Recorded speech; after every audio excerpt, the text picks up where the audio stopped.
அன்புக்குரியலே மீண்டுமாய் உங்களை வாழ்த்துகிறேன். உங்களோடு இருப்பதில் ஆண்டவருக்கு நன்றி செலுத்துகிறேன். விசேஷமாய் அன்பு சகோதரி ஷீலாமா அவர்களை வாழ்த்துகிறேன். அன்பு மகளை வாழ்த்துகிறேன். திருச்சபைக்காக ஜெபிக்கிற கொடுக்கிற மக்களாகி உங்களை வாழ்த்துகிறேன்.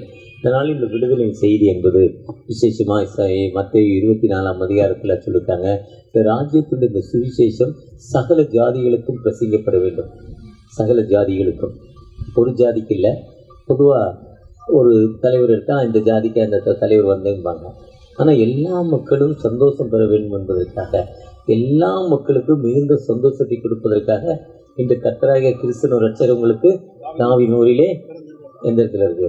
லுக்கா 2:9 எல்லா மக்களுக்கும் மிகுந்த great joy to the nation. அதுதான் இங்கே சொல்ல, சகல ஜாதிகளுக்கும் இந்த சுவிசேஷம் பிரசங்கிக்கப்பட வேண்டும். ஆப்பிரிக்கா கண்டத்தில் ஒரு ஊரில், ஆசியா கண்டத்தில் பல, ரஷ்யா இருக்குது, ஆசியா கண்டத்தில் இந்தியா இருக்குது, சீனா இருக்குது, பாகிஸ்தான் இருக்குது, ஈஸ்ட் பெங்கால் இருக்குது, பூடான் இருக்குது, இப்படி பல நாடுகள் இருக்குது. இதேமாதிரி ஆப்பிரிக்கா கண்டத்தில் பல ஊர்கள், உகண்டாவுக்கு பல தேசங்கள் இருக்குது. இந்த தேசத்தில் ஒரு ஊரில் ஒரு பழக்கம் இருக்குது. என்ன பழக்கம் இருக்குன்னா, ஒரு பொண்ணு போய் ஒரு ஊரில் கல்யாணம் பண்ணணுன்னா 4 பசுமாடு கொடுக்கணுமா. இப்போ நமக்கு பொண்ணு இப்போ கல்யாணம் பண்ணணும்னா எத்தனை சவரம், எத்தனை பீரோ, கல்யாண வீட்டில் போனால் அந்த பொண்ணு வீட்டுக்காரங்க பீரோ, கட்லு, அந்த சட்டி, ஜாமான், சீரு, சிறப்பு எல்லாத்தையும் இறக்கிடுறாங்களே லைனாக. கல்யாண வீட்டில் கல்யாண சத்திரத்தில் கொண்டாந்து விளம்பரத்துக்கும் இருக்கும், மகளுக்கு கொடுக்குறாரு ஒரு சந்தோஷமாக, அதை அவர் கொடுக்குறவர் போய் நம்ம ஏன் தடை பண்ணணும், அப்படி கொண்டாந்து இறக்கிடுறாங்க. அதே மாதிரி அந்த ஊரில் அந்த பொண்ணை கட்டிட்டு போகணுன்னா 4 பசுமாடு கொடுப்பாங்களாம். பால் கறக்கிற மாடு, கறவை மாடு. இப்போ உங்களுக்கு 1 கிலோ தவிடு போட்டால் 1 கிலோ தவிடு ஒரு 20 ரூபான்னு வைங்களேன், அது 40 ரூபாய்க்கு பால் கொடுப்போம். டபுள். நீங்கள் 20 ரூபாய்க்கு கொடுத்தீங்கன்னா 60 ரூபாய்க்கு பால் கொடுப்போம். நீங்கள் அப்படியே கொஞ்சம் காலவட்டமாக அப்படி நடத்தி கூட்டிகிட்டு போய் அப்படியே உணவுலாம் கொடுத்து கூட்டியாக தட்டி இட்டி கொடுத்தீங்கன்னா 40 ரூபா 60 ரூபாய்க்கு பால் கொடுப்போம். இன்னும் ஒரு காலத்தில் மாடு வச்சுருக்கோங்க, 1/4 லிட்டரு பால் கறக்கும். 1/4 லிட்டரு பாலில் தன் பிள்ளைக்கு கொடுத்தான், மிச்சத்தை காய்ச்சி மோர் ஊற்றி வைத்தான், வீட்டுக்கு வரவங்களுக்கு மோர் கொடுத்தான். இப்போ லேட்டஸ்ட் அப்படி இல்லை, ஊசியை போடுறான், ஊசியை போட்டு 5 லிட்டருக்கு 10 லிட்டர் பாலை கறக்கிறான். 10 லிட்டரும் பண்ணையில் ஊற்றிட்டு அவன்கிட்ட 1/2 லிட்டர் தன் பிள்ளைக்கு பால் வாங்குறான். கடனுக்கு காசு கொடுத்து வாங்குறான். தான் பாலை, தான் மாட்டுப்பாலை, அந்த ஊசி போட்டு கறந்த பாலையும் கொடுத்து வாங்குறான். அது ஃபுல்லாக கெமிக்கல். அதனால் இப்போ ஒரு தடவைக்கு 2 மேலே தான் இப்போ கூட காப்பி வேணேன், ஆனால் வேண்டாம், ஏன்னா 2 தடவைக்கு 3 தடவைக்கு மேலே சாப்பிட்டா என்ன, அது வயிற்றுக்குள்ளே போய் புளிச்சிக்கிட்டு அது சாப்பாடு நாக்கெல்லாம் சாங்கிடுச்சு. இந்த ஒரிஜினாலிட்டி இல்லை அதில். அது ஒரு காலம். ஆனால் இன்றைக்கி அப்படி இல்லை. அது ஒரு காலத்தில் அதை 1/4 லிட்டரை காய்ச்சி அதில் வெண்ணெயை எடுத்துகிட்டு மிச்சம் மோரை வச்சு, மோரில் தண்ணியை ஊற்றி கொஞ்சம் புளிச்சிருக்கும், வர்றவங்களுக்குலாம் ஊற்றி எவ்வளோ தண்ணி ஊற்றினாலும் வெள்ளையாகவே இருக்கும். அந்த புளிப்பு, அது டேஸ்ட்டு. இப்போ கெட்டு போகுது. அப்படி அந்த மாடை, கறவை மாடோட தன்மை அது, குவாலிட்டி அது. அப்படி அந்த மாடை அவங்க கொடுப்பாங்க. ஒரு பொண்ணு ரொம்ப அசிங்கமாக இருந்தது, நீக்ரோ பொண்ணு. அந்த உதடெலாம் அப்படி தூக்கிட்டு இருக்கோம், 2 உதடும் இல்லை தூக்கிட்டு இருக்கோம், கண்ணெல்லாம் கருப்பு அசிங்கமாக. யாருமே அந்த பொண்ணை வரல. ஒருத்தர் எத்தனை பேர் எத்தனையோ மாப்பிள்ளைகள் பார்த்தாங்களாம். வந்தவங்களும் அந்த பொண்ணு அழகாக இல்லைன்னு விட்டுட்டு போயிட்டாங்களாம். ஆனால் ஒருத்தர் வந்தாராம், அந்த பொண்ணுக்கு 12 மாடு கொடுத்துட்டு கூப்பிட்டுப்பாங்களாம். எல்லாத்துக்கும் எத்தனை மாடு கொடுத்தாரு? இந்த பொண்ணுக்கு எத்தனை மாடு அவங்க அப்பாட்ட கொடுத்தாரு? 12 மாடு. இலக்க பார்த்தில. இதுதாங்க ஆண்டவர், வானத்தை வீண் படைத்த ஆண்டவர். கேன்சர் வியாதியில் இருக்கிறோம், எய்ட்ஸ் வியாதியில் இருக்கிறோம், டிபியில் இருக்கோம், அண்டு இப்போ கொரோனா வியாதியில் இருக்கிறோம். இப்படி எத்தனையோ ஒருத்தர் சொல்கிறார், கொரோனாவில் மரணப்படுக்கைக்கு போயிட்டாங்க, எனக்கு 75 வந்துச்சு ஆக்சிஜன் லெவல், ஐசியூவில் வெண்டிலேஷனுக்கெலாம் போயிட்டேன். முந்தா நாள் ஒருத்தர் என்ன சொல்கிறார், என் கையை பிடிச்சிருக்கிறது, 75% எனக்கு கெட்டு போச்சு, செத்து போகணும்னு நினச்சேன். இன்றைக்கி யார் சொன்னான்னு எனக்கு மறந்துட்டேன். ஆனால் ஆண்டவர் எனக்கு ஜீவனை கொடுத்துருக்கேன், விடுதலையின் வாழ்க்கை. ஏன்னா அதுதான் சுவிசேஷம். சுவிசேஷம் என்பது எல்லா மக்களுக்கும் மிகுந்த சந்தோஷத்தை கொடுக்கும். சுவிசேஷம் என்பது எஸ்ஐயா 25:4 சொல்லுது, கொடுமையான சீரல் மதிலை போரடிக்கிற வெள்ளத்தை கொடுத்து ஏழைகளுக்கு பலன், திக்கற்ற மக்களுக்கு வாழ். வீட்டுக்கார் செத்து போனார், அந்த அம்மா டீச்சராக இருந்தாங்க, இல்லை அவர் செத்து போனார், அந்த அம்மா செத்து போச்சு, வீட்டுக்கார் டீச்சராக இருந்தாங்க. 2 பேருக்கும் சேர்த்து இப்போ எங்கள் மாமனாருக்கு 92 இயர்ஸ் ஓல்டு, 75,000 பென்ஷன் வருது. அவருக்கும் ஒய்ஃப் இருந்தார். இந்த மக்களுக்கு ஆண்டவர் வரல, பென்ஷனே வராமல் ஒன்றுமே இல்லாமல் இருக்காங்க பார்த்தீங்களா, அந்த மக்களுக்கு ஆண்டவர் இருந்தார். எங்கள் மாணவனர் 75 ரூபா 75,000 ரூபாய்க்கு 75,000 ரூபா அவருக்கு மாத்திரை அவரை கவனிக்கிறதுக்கெல்லாம் செலவு பண்ணுறான். ஒரு கேர் டேக்கர்னு ஒரு பையன் கொடுப்பான் அவருக்கு. அவர் தான் அவனை பார்க்க முடியும், எங்களால் பார்க்க முடியல, பார்க்க முடியாது. ஒன்றும் வேலை பொறுமை இல்லை. இந்த பையனுக்கு 1,500 ரூபா சம்பளம் ஒரு நாளைக்கு. எவ்வளவு? அப்போ எவ்வளோ ஆச்சு மாதத்துக்கு? 45,000 ரூபா. மாத்திரை ஒரு 40,000 ரூபா. இப்போ எவ்வளோ ஆச்சு? ஒரு 3 மாதத்துக்கு ஒருக்கா எமர்ஜென்சி, 15 நாளைக்கு ஒருக்கா எமர்ஜென்சி, இதுக்கு ஒரு 1 லட்சம் 1.5 லட்சம். ஆனால் கூலி வேலை செஞ்சு பென்ஷனே இல்லாமல் வாங்க போட்டாங்க பாருங்க, நல்லா இருப்பாங்க. ஏன் இருக்காது? இருக்காதுங்க. ஏன்னா அவங்ககிட்ட என்ன இல்லை? காசு இல்லை, காசு இல்லை. அப்போ நம்ம கவலைப்படுகிறதுனால ஒரு முளத்தை கூட்ட முடியுமா, ஒரு முளத்தை குறைக்க முடியுமா? நம்ம கவலைப்படுறதுனால நம்ம ஒரு முளத்தை என்ன பண்ண முடியாது? கூட்ட முடியாது. ஒரு முளத்தை. அதுதான் லூக்கா 12ஆம் அதிகாரத்தில் சொல்றாரு, காகங்களை கவனித்துப்பார். அது விதைக்குதா, அறுக்குதா, கொய்யா செடி வச்சுதா, மாதுளஞ்செடி வச்சுதா, தென்னை மரம் வச்சுதா? ஒருத்தர் பண்ணாரு, தென்னையை பெற்றா இளநீர், பிள்ளையை பெற்றா அது தென்னையை வச்சுதா? ப்ராக்டிக்கலாக லைஃப்பில் தான் சொல்கிறாரு அவர். ப்ராக்டிக்கலாக லைஃப் தென்னையை வச்சா இளநீர்ப்பா சூப்பராக இருக்கும். சுகர் பேஷண்ட் இப்போ நான் சாப்பிட்டா 500 பேரும் சுகர். அது நான் அரை விளைச்சல் தான் வாங்குவேன். அரை விளைச்சல்னா அந்த இளநீ வலுவலுன்னு இருக்கும், சூப்பர் டேஸ்ட்டு. ஒரு மாதத்துக்கு சுகர் இறக்கும். அந்தளவுக்கு சுகர் டேஸ்ட்டு. பார்த்துட்டா 3 இளநீ 4 இளநீ தான். ஆனால் ஒன்றும் திறந்தப்புக்குள்ளே போக மாட்டேன். போனால் குடிச்சிருவோன்னு, போயிட்டேன்னா 3 தான், 3 4. யார் பேரையா சொல்லி நான் குடிச்சிக்கிட்டே இருப்பேன் கொஞ்சம் கொஞ்சம்னு. ஏன்னா அந்த மரத்துலேருந்து பிடுங்கணுன்னா அப்படி ஒரு டேஸ்ட். அது மரத்துலேருந்து பிடுங்கி அப்படி கொடுப்பாங்க. கொடுத்த உடனே நாக்கில் சுறு மென்தால் கொட்ட மாதிரி இருக்கும், ஃப்ரெஷ்ஷாக.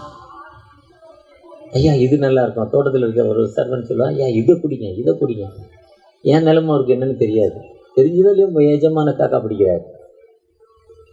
பிள்ளையை பற்றி என்னது அந்நியர். ஆனால் ஆண்டவரை நோக்கி பார்த்து, அதுதான் சுவிசேஷம். சுவிசேஷத்தை யார் ஏற்றுக்கொள்கிறாங்களோ அந்த மக்களுக்கு என்ன சொல்கிறார் ஆண்டவர்? விடுதலை கொடுக்கும் ஆண்டவர். அந்த மக்களுக்கு வாழ்வு கொடுக்கும் ஆண்டவர். நீங்கள் நானும் நம்ம ஆண்டவரை நோக்கி பார்க்கிற பிள்ளைகளாய் காணப்படுகிறோமா?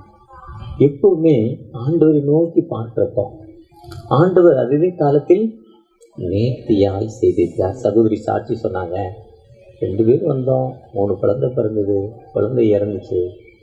இனிமேல் குழந்தை வேண்டாம், நமக்கு இறந்துரும்னு நினச்சோம். ஆனால் குழந்தை இறக்காத நான் தான் பெரியவன்னு அங்கே ப்ரூவ் பண்ணிட்டேன். நான் தான் ப்ரூவ் பண்ணேன். 3 பேர் ஆகிட்டோம். அதில் ஏதோ ஒரு வீக்னஸ் இருந்தது. எதுக்கு நீ கடவுளை ஒரு இடத்துல ஏதாவது ஒரு ட்ராப் பேக் ஆகியிருப்பார். ட்ராப் பேக் ஆகணுன்னு உன்னை விசுவாசத்தை நான் குறைக்கக்கூடாது என்பதற்காக உன் கணவரை நான் என்ன பண்ணுறேன்? கூட்டிக்கிறேன். ஆனால் அவர் கெட்ட முடியாத திருச்சபையை உன் மூலம் கெட்ட வைக்கிறேன். இதுதான் பரிசுத்த விசுவாச திருச்சபை. இவங்க வச்சாங்களா அவர் வச்சாங்களா பேர் தெரியல, ஹோலி ஃபெய்த் சர்ச். அதுதான் ஏசாயா 43 சொல்ற, நீ என் பார்வைக்கு அருமையானபடியால் என்ன பண்றாரு? கனம் பெற்றார். நீ என் பார்வைக்கு அருமையானபடியால் நீ என்ன பண்ற? நான் உன்னை கனப்படுத்துகிற ஆண்டவர். அவர் இந்த 5 விரல்களை போல இல்லை, எல்லாத்தையும் சரிசமமாக நேசிக்கிறவர், ஈக்குவலாக நேசிக்கிறவர். நாம் அவற்றை எப்படி இருக்குங்கிறதா முக்கியம். நாம் அவரோடு தொடர்பு, எப்போவுமே அவரோடு நல்ல தொடர்பு. இந்த காலையில் ஒரு மெசேஜ் சொன்னேன். எபேசியர் 6ஆம் அதிகாரம் 18ஆம் வசனத்தில் சொல்கிறாரு, நீ அவற்றை விண்ணப்பம் பண்ணு, நீ அவற்றை வேண்டுதல் சொல்லு, நீயும் யார்ட்டையும் சொல்லாத, நீ போய் நிற்க இடம் அவர். உமக்கு சித்தமான அந்த காரியத்தை, உமக்கு சித்தலைன்னா என்ன பண்ணக்கூடாது? வேண்டாம்ப்பா, உம்முடைய சித்தம் இது வேணும்னு அடம் பிடிக்கக்கூடாது. இப்போ வேணும்னு அடம் பிடிச்சதால் தான் எனக்கு 35 வருஷமாக சுகர் வியாதி. ஸ்வீட்டை பார்த்தா என்ன பண்ண மாட்டேன். காலையில் தான் செக் பண்ணியிருக்கேன், 315 ஒரு ஹாஸ்பிட்டலில். சும்மா போனேன் விளையாட்டாக, ஒருத்தர் பார்த்தாரு, எனக்கும் வாசியில் பார்க்குறேன்னா பார்த்தா சிஎஸ்ஐ கல்யாணி ஹாஸ்பிட்டலில். வீட்டுக்கு வந்தேன், வேலூர் ஸ்வீட் இருந்ததா பார்த்தோன்னா தேன் மிட்டாய்னு ஒரு ஸ்வீட்டு சூப்பர் டேஸ்ட்டாக இருக்கும். அதில் பாதி எடுத்து சாப்பிட்டேன். அப்போ கொடுக்குறாரு, வேண்டான்னு சொல்கிறாரு. வேண்டான்னு சொன்ன பிறகு என்ன பண்ணாரோம்? நம்ம வேண்டான்னு சொன்னால் நின்றுட்டோன்னா நம்மளை உயர்த்தி மாட்டேன். வேண்டாம் இதுப்பா உனக்கு வந்து நான் கேட்குறேன். எனக்கு ஒரு அருமையான பாஸ்டர் மேத்யூஸ்னு ஒருத்தர் உண்டு, என்னுடைய நண்பர், எனக்கு குருநாதர் சொல்கிறார். எனக்கு பைபிளில் எங்கே இந்த வசனம் இருக்குது, இந்த ஏழை கூப்பிட்டார், இந்த வசனம் சங்கீதம் 34:6. இதை மறந்துட்டேன் ஒரு வாரமாக எங்கே இருக்குன்னு. அவருக்கு ஃபோன் பண்ணி கேட்டு சொல்கிறேன், அண்ணே சங்கீதம் 34:6 அவனை ரொம்ப பிடிச்ச வசனம். நான் எக்காலத்திலும் கர்த்தரை துதிப்பேன், அவர் துதி எப்பொழுது இருக்கும். இந்த ஏழை கூப்பிட்டான், சிங்கக்குட்டிகள் தாழ்ச்சென்று பட்டினியாக இருக்கும், கர்த்தரை தேடிகளுக்கோ கடற்கரைன்னு சொல்லக்கூடிய வசனம் எனக்கு. ஆனால் என்ன மறந்துட்டேன். அப்படிப்பட்ட ஒரு பாஸ்டர் எனக்கு சொல்கிறாரு, ஜோமணி சாப்பிடியா விசுவாசப்படுறேன், ஏன் பெரிய வெங்காய சுகர் சாப்பிடுனார். கேக்கு நாங்கள் 2 பேரும் ஒன்றா போய் ஏதாவது கடையில் டீ சாப்பிட காட்டுவோம். அங்கே ஒரு ஸ்வீட்டை பார்த்தோன்னா சாப்பிட எனக்கு ஆசை வரும். நான் எடுத்துகிட்டு கொஞ்சம் பிச்சுட்டு அவர்கிட்ட கொடுத்தேன், சாப்பிடுப்பா ஜோம் பண்ணுவோம் சரியாயிருங்க. அவர் என்னை கிண்டல் பண்ணுற மாதிரி எனக்கு தோணிச்சு. நான் வீட்டில் வந்து கேட்டேன் கடவுள்கிட்ட, ஏன்ப்பா அவர் சொல்கிறாரு ஜோம் பண்ணிட்டு சாப்பிடுங்க. நான் ஜோம் பண்ணுறேன்னா என்னென்னு உங்களுக்கு தான் தெரியும். ஏன்னா கதவை பூட்டிட்டு தான் ஜோம் பண்ணுங்கிறீங்க, மற்றவங்களுக்கு சொல்லணும்னு அவசியம் இல்லை.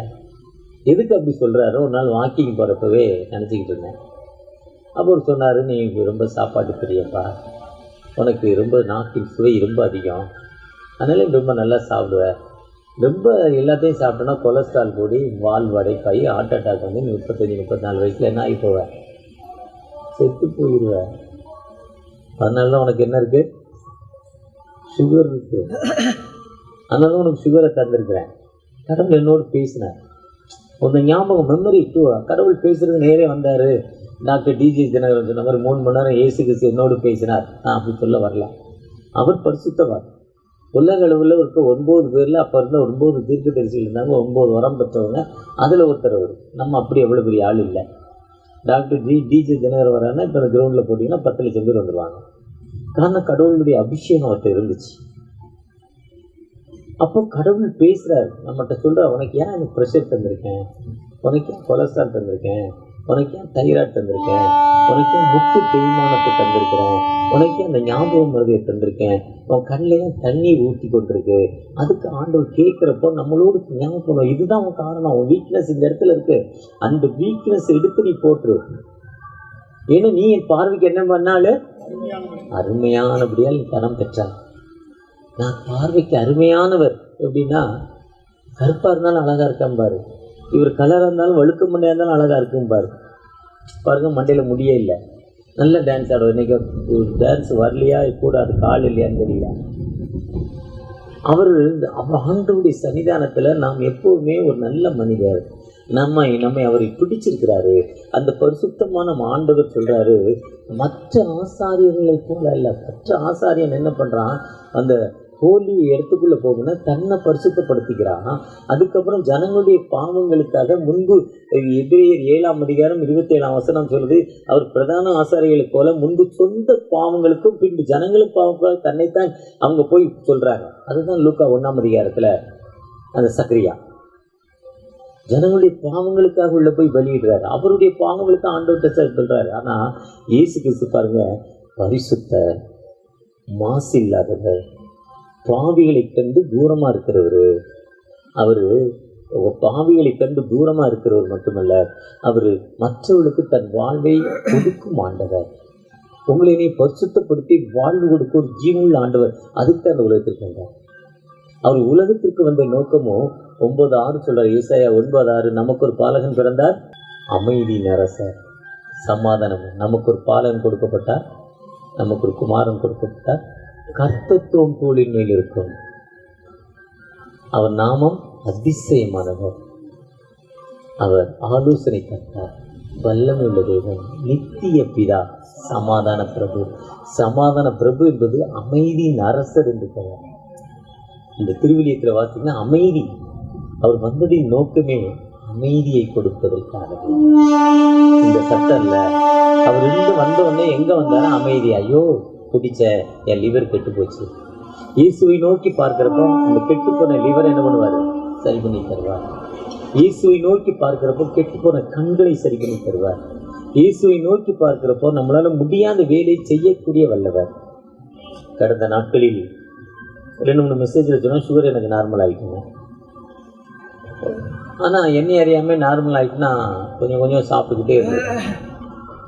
கடந்த போன மாதத்தில் ஒரு மீட்டிங், இவங்க கூட தான் ஒரு மீட்டிங் போகிறேன். ஏதோ ஒரு மீட்டிங் அந்த பக்கம் என்னுடைய வேலையை முடிக்கிறேன். என் வேலையை முடிக்கணும்னு அன்றைக்கி இந்த மே மாதத்தில் கொஞ்சம் ஆள் ரொம்ப டைட்டாக இருக்கும், மே ஜூனில்.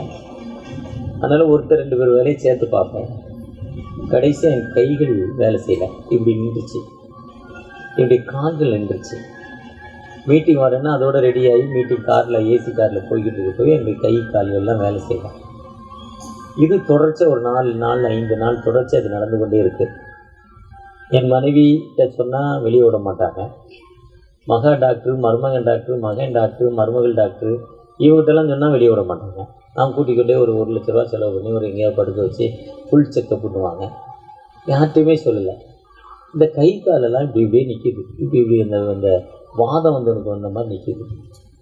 அப்போ நான் நினச்சிக்கிட்டே நமக்கு வயசு 64, 64, 64 ஆகிட்டதால நமக்கு என்ன ஆச்சு, 60 வந்து ரிட்டைர்மெண்ட்டு, நமக்கு பலவீனம் வந்துடுச்சு, இனிமேல் வேலையை படிக்கணும்னு திங்க் பண்ணிவிட்டு திரும்ப திரும்ப எனக்கு அந்த ஞாபகம் வந்துக்கிட்டே இருக்குது. வயசாகிட்டுன்னு சொல்லிக்கிட்டே இருக்கிறேன். ஆனால் ஒரு நாள் ஆண்டவரோடு பேசுகிற கட்டப்பனேன், எதுக்குப்பா அந்த பிரச்சனை, எதுக்கு இந்த கால் ராத்திரி படுத்தா தூக்கம் வரல, எப்படி 1 ஹவர் எழுந்து யூரின் போகணும், தூங்கிட்டு இருக்கும்போது 1 மணி நேரத்துக்கு ஒருக்கா எழுந்தது, இந்த மாதிரி தண்டனை பெரிய தண்டனை நாட்டுகிறது. அதுதான் நீரிழிவு வியாதி. எனக்கு இந்த வியாதியா இப்படி முத்திச்சு. இன்னும் பல நாட்களாக, கிட்டத்தட்ட 10-15 நாட்களாக ஆண்டவரோடு உறவாடி பேசி ஒரு இரவு நேரத்தில் என் மனைவி ஜோம் பண்ணணும், தூங்க திருப்பி 1 ஹவர் யூரின் போய்கிட்டே இருக்கும். தண்ணி குடிச்சிக்கிட்டே இருப்பார், தண்ணி தாகம், இப்படி பல கஷ்டங்கள். அப்போ தாங்க, நீ போய் சுகர் நம்ம ஏன் சுகரை செக் பண்ணல, ஒரு சுகரை நம்ம கரெக்டாக செக் பண்ணிட்டானே, நம்ம வயசாயிட்டுன்னு சொல்கிறோம், கை வலிக்குதுங்கிறோம், கால் வலிக்குதுங்கிறோம், வேலையை குறைக்கிறோம், இருந்தாலும் பிரச்சனை இருக்குது. இந்த கையெல்லாம் பயங்கர வலி, பயங்கர பெயின், இந்த கையில் பயங்கர பெயின், இடுப்பில் பயங்கர பெயின், இப்படிலாம் இருக்குது. எடை லெஸ் ஆகுது, எடை குறைந்து கொண்டே இருக்குது. அப்போ கிட்டத்தட்ட 66 கிலோவிலேருந்து 56 கிலோவுக்கு வந்துட்டேன், எடை குறையுது, என்ன ரீசன் கேட்டுக்கிட்டே இருக்கிறேன். அப்போ ஆண்டவர் சொல்லாது, எனக்கு ஞாபகம் ஏன் நம்ம ஏன் சுகரை ஒரு தடவை செக் பண்ணானாங்கிறோம். சுகரை போய் செக் பண்ணால் கடந்த 3 மாதங்களாக என்னுடைய சுகர் 450, 500க்கு கீழே ஒரு நாளும் என்ன பண்ணலை, குறையல. ஆனால் காலையில் செக் பண்ணுறப்போ நார்மல், 100, 90, 95. காலையில் செக் பண்ணால் நார்மல், எழுந்த உடனே. காலையில் எழுந்தவுடனே செக் பண்ணுவேன், நார்மல். அடுத்து ரைஸ் ஆகிக்கிட்டே, நிறைய சாப்பிட ரைஸ் ஆகிக்கிட்டே, இந்த 400, 450, 500. அப்போ தான் ஆண்டவர் சொன்னார், பார்த்தியா, இப்போ நீ என்ன பண்ணணும், டயட் கண்ட்ரோலில் உனக்கு எதுக்கு சுகர் வியாதி கொடுத்தேன், நிறைய சாப்பிடக்கூடாது தானே எனக்கு வியாதியே கொடுத்துருக்குறாரு. இதெல்லாம் பேசுகிறார் கடவுள் என்னோடு. உடனே டயட் கண்ட்ரோலில் வந்தேன். 10 நாளில் எத்தனை வலிகள் இருக்கோ அத்தனை வலிகளும் மாறிச்சு. எத்தனை வலிகள் உடம்புல இருக்கோ அத்தனை. நான் யார்ட்டையும் போய் ஜோம் பண்ண போல, என் மனைவிட்ட சொல்ல, பிள்ளைய டாக்டர் அவங்ககிட்ட சொல்லலை. அவர் சொன்ன அட்வைஸ் அதுதான் சொல்கிறார். சங்கீதம் 32:8, நான் உனக்கு போதித்து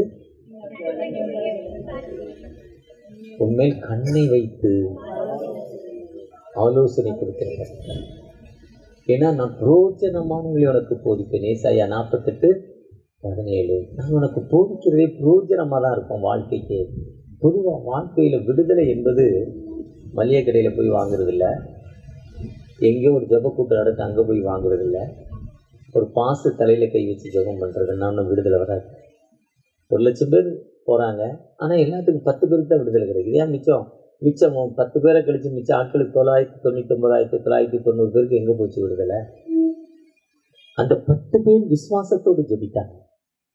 எவனின் சன்னிதானத்தில் விசுவாசத்தோடு ஜெபிக்கிறானோ அதுதான் பரிசுத்த விசுவாச திருச்சபை. உங்கள் சர்ச்சை பேர் விசுவாசம் என்பது நம்பப்படுகிற உறுதியும் காணப்படாத நிச்சயம்.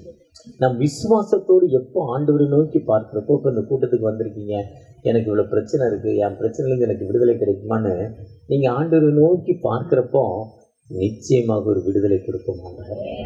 நிச்சயமாக அந்த விடுதலையோடு கடந்து போகிறீங்க. நிச்சயமாக அந்த ஆண்டவர் நமக்கு வாழ்வு கொடுக்க மாட்டேங்க. சொந்தம் என்று சொல்லிக்கொள்ள உம்மை விட யாரும் இல்லை, சொத்து என்று அள்ளிக்கொள்ள உம்மை விட ஏதும் இல்லை. இயேசுவே இயேசுவே எனக்கெல்லாம் இயேசுவே.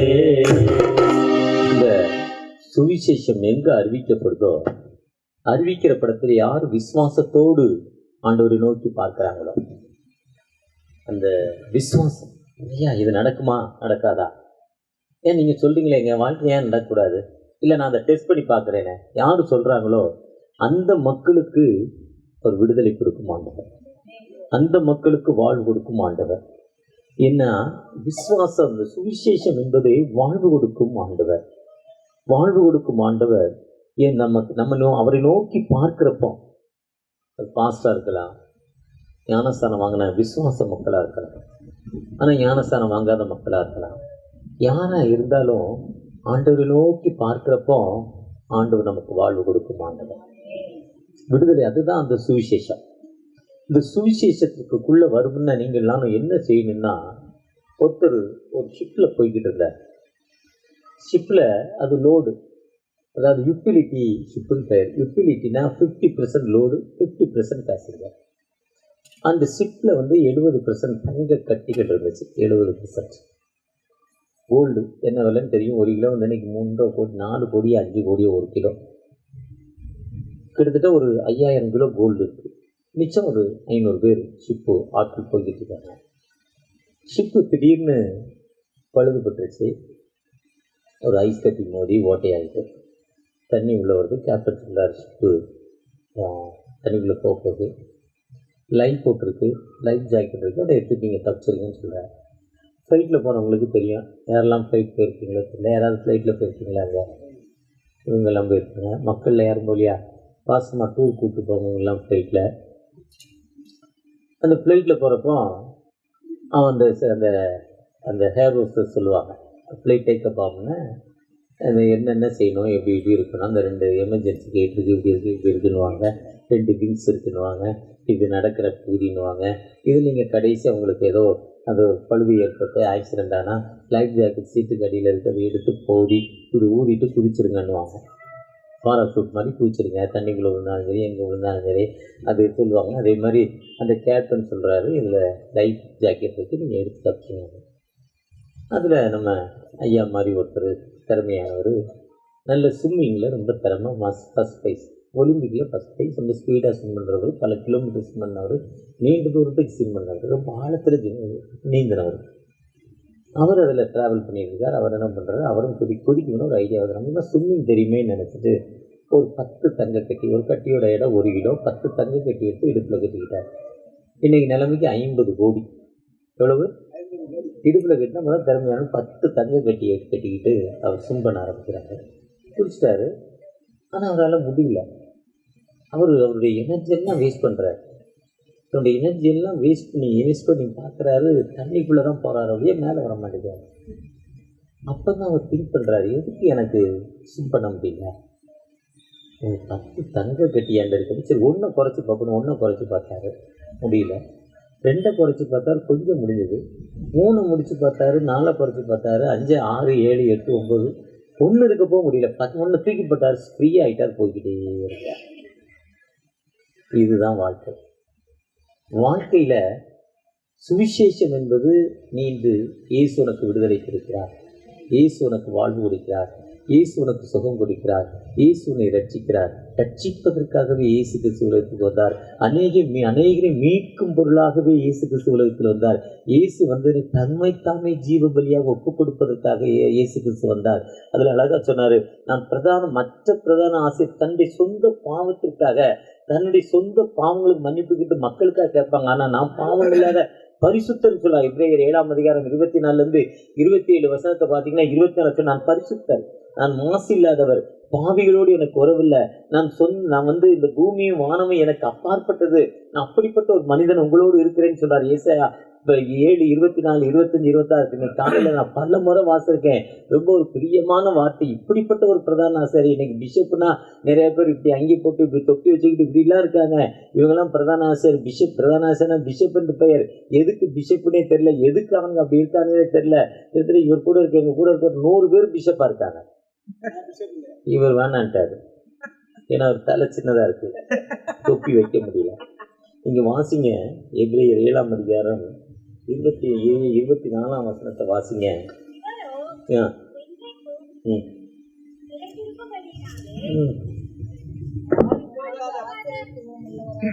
ஆசாரியத்துவம் உள்ளவராயிருக்கிறார். மேலும் தமது மூலமாய் தேவனிடத்தில் சேர்ந்தவர்களுக்காக வேண்டுதல் செய்யும்படிக்கு அவர் எப்பொழுதும் உயிரோடு இருக்கிறவரானபடியால் அவர்களை முற்றுமுடிய ரட்சிக்க வல்லவருமாயிருக்கிறார். பரிசுத்தரும் குற்றமற்றவரும் மாசில்லாதவரும் பாவிகளுக்கு விலகினவரும். 26 தான் சொல்லு பாருங்க. அவர் யாரு? அவர் பரிசுத்தவர், பரிசுத்தம் குற்றமற்றவர்.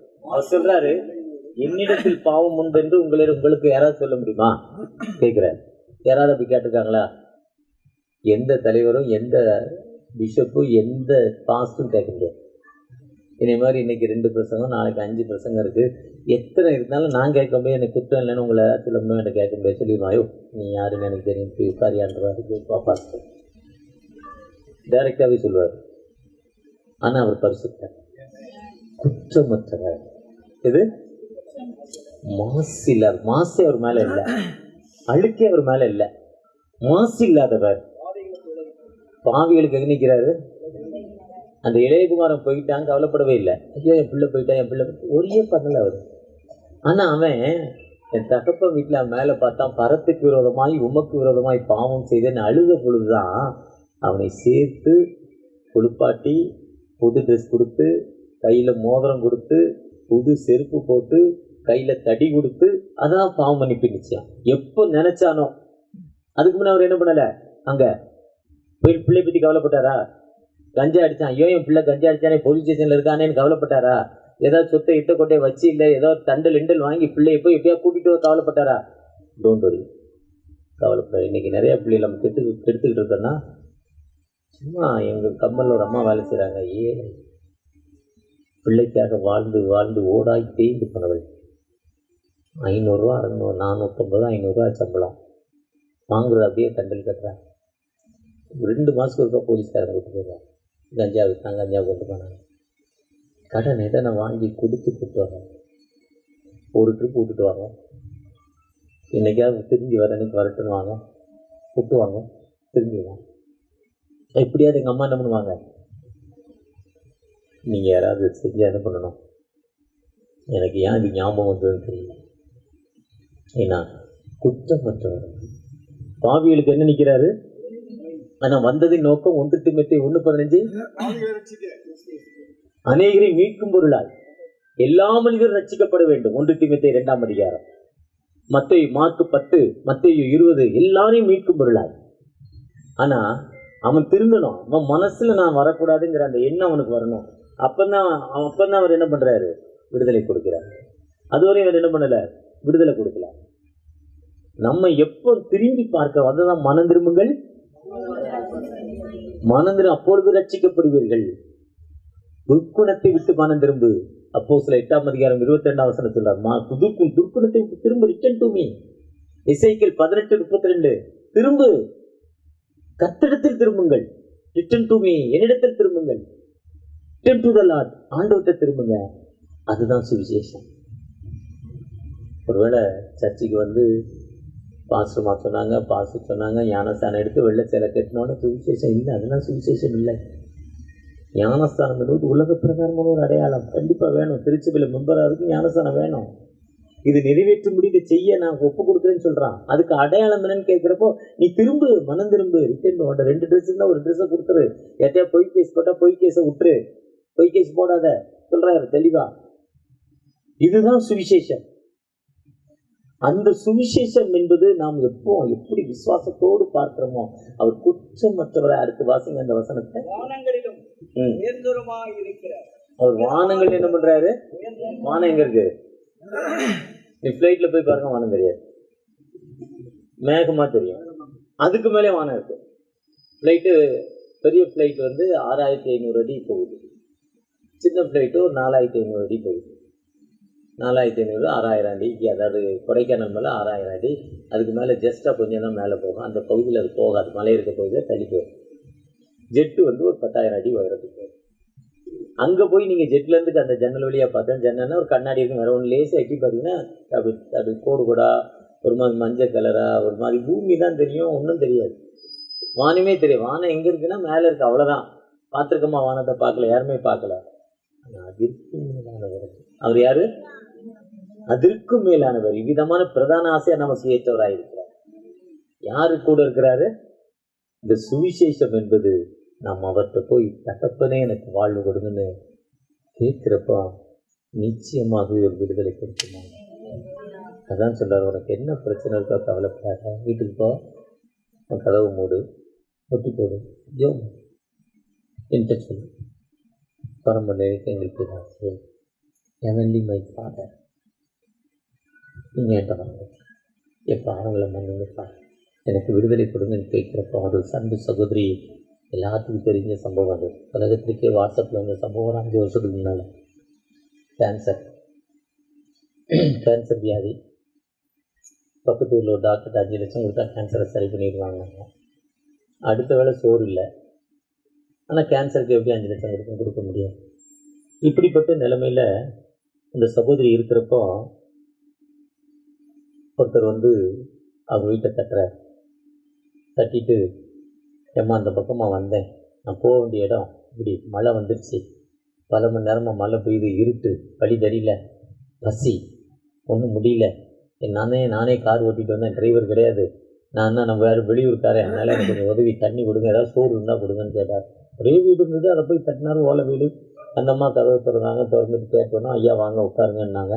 அவங்க குடிக்கிற அந்த கஞ்சோ பழைய சோறோ அவங்க ஊரில், உங்கள் வீட்டில் என்ன இருக்கும், பழையசு என்ன இருக்கும், இருக்கிறத கொடுத்துச்சு. அந்த அம்மா தனக்கோ கொஞ்சம் கொடுத்துட்டு அந்த அம்மா சாப்பிட்டுட்டு, ஐயா நான் ஜோம் பண்ண போகிறேன், நீங்களே என் கூட ஜோம் பண்ண வாங்கன்னுச்சு அந்த அம்மா.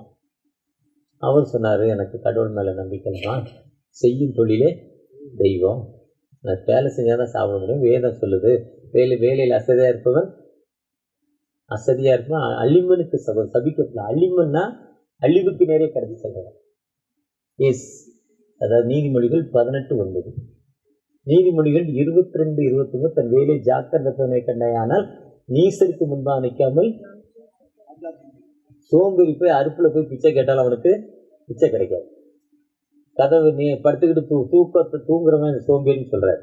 அதே மாதிரி எனக்கு கடவுள் இல்லைம்மா, வேலை தான் முக்கியம் சொல்கிறார். நீங்கள் ஜோம் பண்ணுங்கம்மான்னு அவர் மழை பெஞ்சிக்கிட்டு வெளியே போக முடியல, இருட்டாயிட்டு வண்டி ஓட்ட முடியல, உட்காந்துறாரு.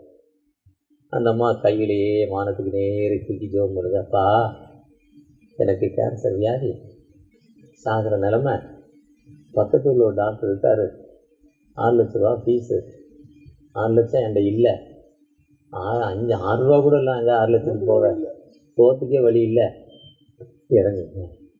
நீங்கள் சொல்லியிருக்கீங்க மத்தேயு 7:7 கேளுன்னு, 14:14 யோவான் 14:14 என் நாமத்தினால் அவைகளெல்லாம் தருவேங்கிறீங்க. நான் கேட்குறேன், நானே வழியும் சத்தியமும் நானே ஜீவ அப்புன்னு சொல்லியிருக்கீங்க. இப்படி வாக்குத்தத்தெல்லாம் இருக்குது, இதெல்லாம் விசுவாசித்து ஜெபம் பண்ணுறேன். நான் ஏழை, எனக்கு பக்கத்து ஊருக்கு போகிறதுக்கு வழி இல்லை, காசு இல்லை, நீங்கள் கொடுங்கப்பாண்ணா. எந்த டாக்டர்கிட்ட போனால் 6 லட்சம் இருக்குமோ அந்த டாக்டர் தான் உள்ள இருக்காரு. அந்த டாக்டர் பாருங்கள், அவர் கேன்சர் வியாதிக்கு மருந்து கண்டுபிடிச்சதால பக்கத்து ஊருக்காரே அவருக்கு அவார்டு கொடுக்குறான். ஃப்ளைட்டில் 1 டிக்கெட் போட்டு கொடுத்தான். அது சின்ன ஏர்போர்ட்டு, அந்த ஏர்போர்ட்டுக்கு போகணுன்னா சின்ன ஃப்ளைட்டில் தான் போகணும், 70 பேர் போகிற ஃப்ளைட்டு. இவர் வந்து 160 பேர் வந்த ஃப்ளைட்டு. அது அந்த இடத்துல இறங்கி அங்கேருந்து போகணும். அதுக்குள்ளே மழை வந்துச்சு, ஃப்ளைட்லாம் கேன்சல். அந்த டைமில் அவார்டு வாங்க போனோம். அத்தாரிட்டி ஆஃப் ஏர்போர்ட்டில் போய், ஐயா நான் அந்த ஊருக்கு போகணும், வழி சொல்லுங்கள். ஃப்ளைட்டு இன்றைக்கி போகாது சார், இருக்கிற நிலைமை சரியில்லை. இப்போ கல்கட்டாவில் ஏர்போர்ட் மூவ் ஆகலை, பாம்பேயில் ஏர்போர்ட் மூவ் ஆகலை, பாம்பேலேயே கல்கட்டாலேயே மத்தியானம் பார்த்தேன் சாப்பிட்றப்போம் 4 அடி தண்ணி நிற்கிது ஏர்போர்ட்டில். 1 வாரம் ஆகும். போன வருஷம் நம்ம மீனம்பாக்கம் ஏர்போர்ட்டு 1 வாரம் வண்டி போகலை, எல்லாம் டேமேஜ் ஆகிட்டு, மழை நிறையா பெஞ்சு தண்ணி வந்து அது போகாது. அதனால் எல்லா ஃப்ளைட்டும் தண்ணிக்குள்ளே நிற்கிது. நான் இன்றைக்கி டிவியில் பார்த்தேன், ஏதோ ஒரு நியூஸில், சன் நியூஸு, நியூஸ் 18 பார்த்தேன். போகாது, ஒன்றும் செய்யலாம். இந்த ஊரில் கார் கிடைக்கும், டிரைவர் இருக்க மாட்டான், டிரைவர் தர மாட்டாங்க. உங்கள் லைசன்ஸை கொடுத்தா கார் தருவாங்க, நீங்களே ஓட்டிகிட்டு போனீங்கன்னா அங்கே இங்கேருந்து உங்களுக்கு ஃப்ளைட்டில் போகிறீங்கன்னா 35-40 நிமிஷம், காரில் போனீங்கன்னா 4 hours தான், ஒன்லி 4 மணி நேரம் ரன்னிங் டைம்னா அது ஊருக்கு நீங்கள் போயிடலாம்யா சொல்கிறாரு. உடனே அது நல்லதாக தோணுச்சு. இப்படி கார் எடுத்தார், லைசன்ஸ் கொடுத்தாரு, கார் கொடுத்தாங்க, சைக்கிள் வாடகை கொடுக்குற மாதிரி கார் அந்த ஊரில் வாடகை கொடுத்தாரு. காரில் போகிறப்போ இடி மின்னல் வடியை விட்டுட்டார். அன்றைக்கி கூகுள் பேயில் நான் மழை பெய்கிறப்போ நெட்டு வேலை செய்யாது, எனக்கு இருந்ததோ இல்லையோ நெட்டு வேலை செய்யாது, வழி தெரியாமல் திசையை நோக்கி போனார். சோத்துக்கு வழியில் ஒன்றுமே இல்லை, இந்த வீட்டில் தான் போய் நிற்கிறார். பிரசங்கி 3:13 சொல்றாரு, அழ ஒரு காலம் உண்டு, துக்கிக்க ஒரு காலம் உண்டு, சிரிக்க ஒரு காலம் உண்டு, எல்லாத்துக்கும் ஒரு காலம்.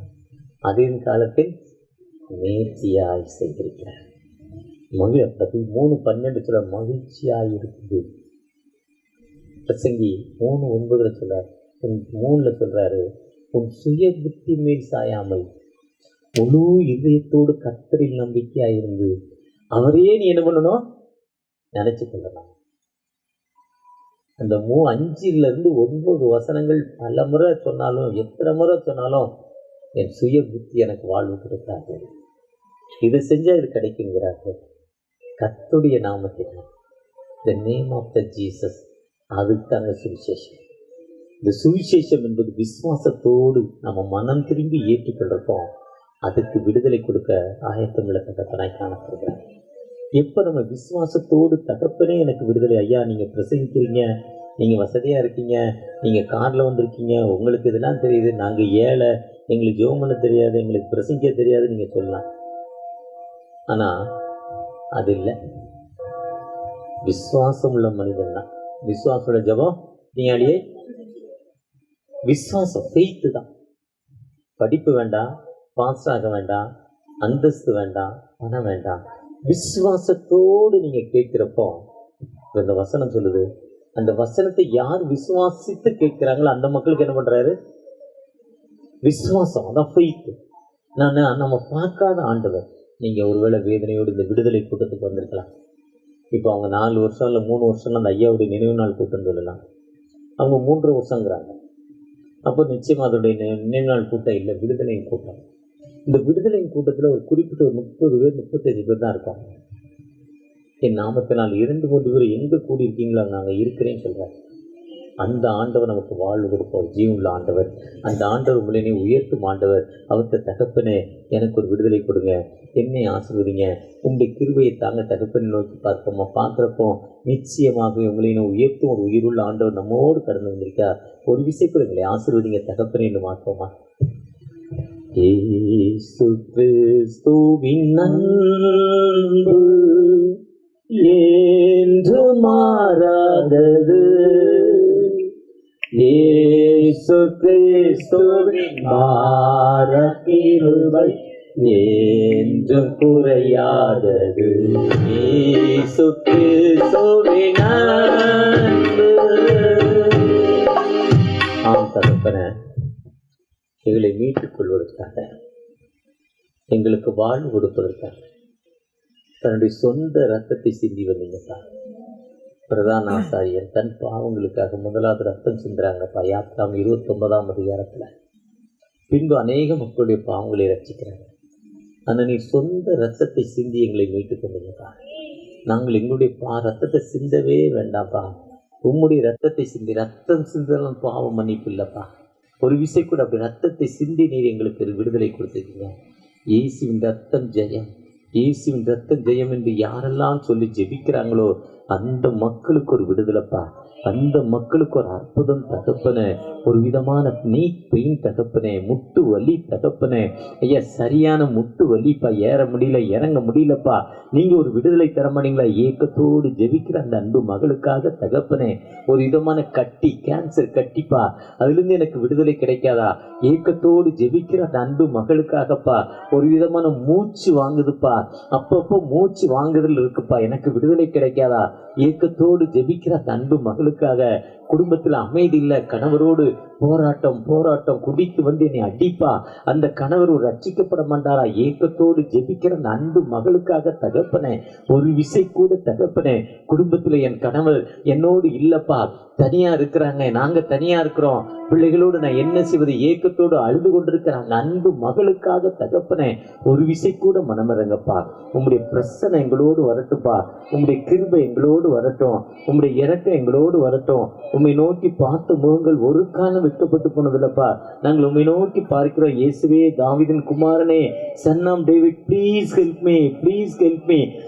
எனக்கு இறங்குங்கப்பா, எனக்கு இறங்குங்க, எனக்கு இறங்குன்னு ஏக்கத்தோடு ஜெபிக்கிற அந்த அன்பு மகளுக்காக தகப்பனே ஒரு விசை கூட வேண்டுமா? பரிசுத்த விசுவாச திருச்சபைக்காக தகப்பனே, பரிஷீலா பிரபாகரனுக்காக, நம்மாக்காக, நம்மாவுடைய மகளுக்காக, ஊழியத்தின் பாதையில அவளோடு இணைந்து பணி செய்யும் இந்த திருச்சபை மக்களுக்காகப்பா, இந்த பரிசுத்த விசுவாச திருச்சபைக்காக ஜெபிக்கிறோம். அழைத்துட்டு வந்ததுல ஒரு நோக்கம் இருக்குப்பா. ஒரு விசை கூட நம்ம உங்களுடைய கிருபை எங்களோடு வரட்டும், உங்களுடைய இறக்கம் எங்களோடு வரட்டும்பா. அநேக ஊழியர்கள் வந்திருக்காங்க, நெடுதூரம் பயணப்பட்டு ஆண்டவர் எனக்கு ஒரு வார்த்தை கொடுப்பார் என்று நெருக்கத்தோடு வந்திருக்கிற ஊழியக்காரர்களுக்காக ஜெபிக்கிறோம்ப்பா. ஒரு விசை கூட மனமரங்க ஆசீர்வதிங்க.